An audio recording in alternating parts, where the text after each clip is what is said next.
அப்பதான் 2வது 3வது வாங்கி சாட முடியும். நம்ம சர்ச்சில் வந்து உட்கார்ந்த மட்டும் ஆசீர்வதிக்கப்பட முடியுமா? கிடையாது.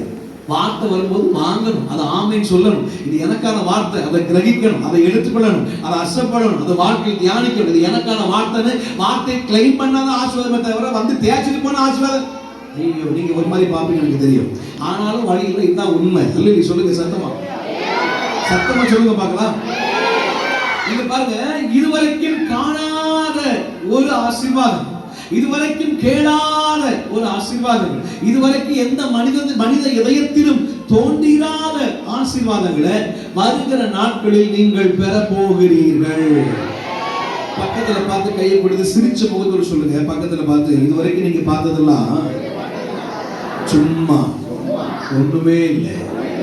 இதுவரைக்கும் நீங்க கேட்டதெல்லாம் ஒண்ணுமே இல்லை. இதுவரைக்கும் நீங்க சொன்ன சாட்சி எல்லாம் ஒண்ணுமே இல்லை. இதுவரைக்கும் நீங்க பெற்றதெல்லாம் ஒண்ணுமே இல்லை. இனிமேல் பெற போகிறவைகள் இதுவரைக்கும் காணாதவைகள், இனிமேல் பெற போகிறவைகள் இதுவரைக்கும் கேளாதவைகள், இனிமேல் பெற போகிறவைகள் இதுவரைக்கும் எந்த மனித இதயத்திலும் தோன்றாதவைகள். ஏனென்றால் அவைகளை தேவன் தம்முடைய ஆவியினால இன்றைக்கு நமக்கு வெளிப்படுத்தி கொண்டிருக்கிறார். அவைகளை நாம் அனுபவித்தே தீர்வோம். அல்லேலூயா.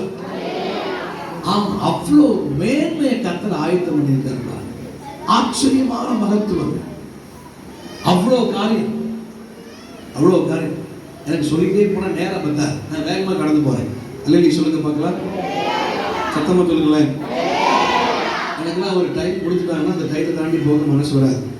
அதில் பிரசங்கம் பண்ணனா பண்ணலே தெரியாது, டைத்தில் முடிச்சிருவேன். ஆனால் ஒன்று, ஆவியா நடத்துகிற மாதிரி போங்க பாசன்னு சொல்லிட்டா அது வேற மாதிரி போயிடும். அல்லேலூயா சொல்லுங்க. பரவாயில்ல, உங்கள் சபையில் இந்த டைமிங் கீப் அப் பண்ணுறதுல சூப்பராக பண்ணிட்டு இருக்கீங்க. கர்த்தர் உங்களை ஆசீர்வதிப்பாராங்க. இவ்வளோ ஆமீன் சத்தமாக சொல்லாதீங்க. பாருங்க, ஆண்டவர் அவ்வளோ மேன்மையான மகத்துவம், காணாத கேளாத அனுபவிக்காத. அப்போ இதுவரைக்கும் நீங்கள் காணாத அற்புதத்தை காண போறீங்க. சபை இதுவரைக்கும் கேட்காத சாட்சிகளை கேட்க போகிறது. எழுதி வைத்துக் கொள்ளுங்கள், இது நடக்க போகிறது. இதுவரைக்கும் சபையில கேளாத சாட்சிகள், இதுவரைக்கும் சபையில எழுப்பாத சாட்சிகள், சாதாரண சாட்சிகள் அல்ல, இதுவரைக்கும் சொல்லப்படாத சாட்சிகள் சொல்லப்படும் என்றால் அதோட இன்னொரு அர்த்தம், இதுவரைக்கும் நடக்காத அற்புதங்கள் நடக்க போகிறது என்ற அர்த்தம். இதுவரைக்கும் வராத மேன்மைகள் வரப்போகிறது என்ற அர்த்தம். இதுவரைக்கும் நடக்காத அடையாளங்கள் நடக்க போகிறது என்ற அர்த்தம். இந்த பகுதியில் அந்த சபையை கொண்டு, உங்களை கொண்டு கர்த்தர் ஒரு பெரிய திட்டத்தை வைத்திருக்கிறபடியாலே இதுவரைக்கும் கேளாத மகத்துவங்கள் உங்களை கொண்டு, உங்கள் நிமித்தமாய், உங்கள் மூலமாய் இந்த சட்டி குறிச்சி பகுதியில் வெளிப்பட போகிறது. விசுவாசிக்கிறவங்க மாத்த நல்லவர் ஆமென் சொல்லுங்க. அல்லேலூயா. ஆமென். இப்போ அந்த வசனத்தை மறுபடியும் உங்களை வாசித்து பார்க்கலாம். எழுதி இருக்கிறபடி இப்ப இது யாருக்கு கர்த்தர் ஆயத்தம் பண்ணி வச்சிருக்கிறாரா? யாருக்கு? அந்த வசனத்தை எல்லாம் சேர்ந்து வாசிங்க. எழுதி இருக்கிறபடி தேவன்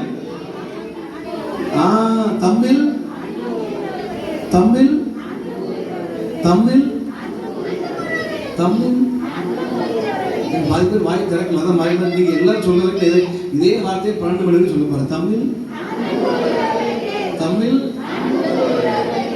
தமிழ் தமிழ் அன்புக்குரியவர்களுக்கு ஆயத்தம் பண்ணி வச்சிருக்கிறாராம். அப்படி ஆயத்தம் பண்ணப்பட்டது கண்ணு காணல, காது கேட்கல, எந்த மனுஷன் நினைத்து தோணுது. அப்ப யாருக்கு ஆயத்தம் பண்ணியிருக்கிறார்? தேவனிடத்தில் அன்பு கூறுகிற தம்முடைய பிள்ளைகளுக்கு. பக்கத்துல பார்த்து கேளுங்க, நீங்க ஆண்டவர் மேல அன்பு கூறுறீங்களா? ஆண்டவர் மேல அன்பு செலுத்துறீங்களா? ஆண்டவர் உண்மையா நேசிக்கிறீங்களா?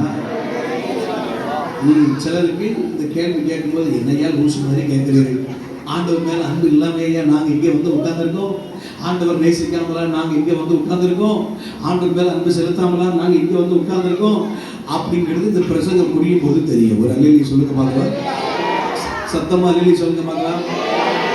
ஒரு 3 காரியத்தை வேகமா உங்கள் மத்தியில வைத்து நான் கடந்து செல்ல விரும்புகிறேன். கர்த்தர் உங்களுக்காக ஆயத்தம் பண்ணி வைத்திருக்கிற மகிமையான, மேன்மையான, ஆச்சரியமான, இதுவரைக்கும் எந்த கண்களும் பார்த்திராத, இதுவரைக்கும் எந்த காதுகளும் கேட்டிராத, இதுவரைக்கும் எந்த மனித இதயத்திலும் தோன்றிடாத மகத்துவமான ஆயத்தம் பண்ணப்பட்டவர்களை நீங்கள் அனுபவிக்கும்படிக்கு ஆண்டவர் நம்மிடத்தில் எதிர்பார்க்கிற ஒரே ஒரு குவாலிட்டி, அவரிடத்தில் அன்பு கூறுவது. ஒரு ஆமென் சொல்லுங்க பார்க்கலாம். அப்ப அவரிடத்தில் எப்படி அன்பு கூறுவது? ஒரு 3 காரியம். எப்படி அன்பு கூறுவது, எப்படி அன்பு கூர்ந்தால் ஆயத்தம் பண்ணினவைகளை நாம் அனுபவிக்க முடியும் என்கிற ஒரு 3 காரியத்தை உங்கள் மத்தியில் வேகமா வைத்து நான் கடந்து போக விரும்புகிறேன்.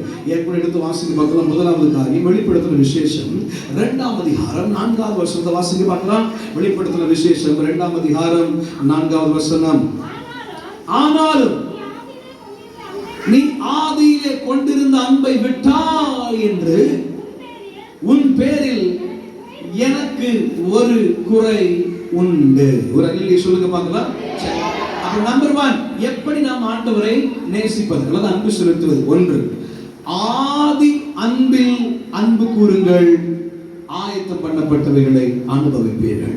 சொல்லுங்க, ஆதி அன்பில் அன்பு கூறுங்கள். உங்களுக்கு சத்தமா சொல்லக்கூடாது. ஆதி அன்பில், பக்கத்துல பார்த்து சொல்லுங்க, ஆதி அன்பில் அன்பு கூறுங்கள். ஆதி அன்பு.